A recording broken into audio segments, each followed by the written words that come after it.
যে কাজ করলে দেশ ছেড়ে পালাতে হয়, রাজনীতিবিদদের সে ধরনের কর্মকাণ্ড থেকে ফিরে আসার আহ্বান জানালেন জামায়াতে ইসলামের আমির ডক্টর শফিকুর রহমান। দুপুরে লক্ষ্মীপুর আদর্শ সামাদ সরকারি উচ্চ বিদ্যালয় মাঠে জামায়াতের জনসভায় তিনি আহ্বান জানান। তিনি বলেন, চাঁদাবাজি আর দখল বাণিজ্য করা মানে জুলাই শহীদদের রক্তের সাথে বেইমানি করা। আগামী নির্বাচনে ইসলামী আদর্শের দলকে ভোট দেবার আহ্বান জানান ডক্টর শফিকুর রহমান।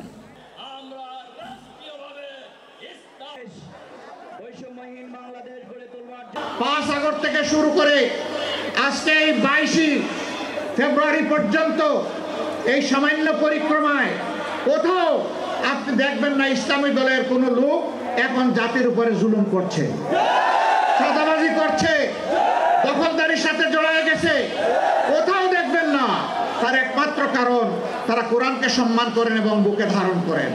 আমাদের যুবকেরা আমাদের স্বপ্ন, আমাদের যুবকেরা আগামীর বাংলাদেশ। এই যুবকদের হাতে বাংলাদেশের দায়িত্ব আমরা তুলে দিতে চাই।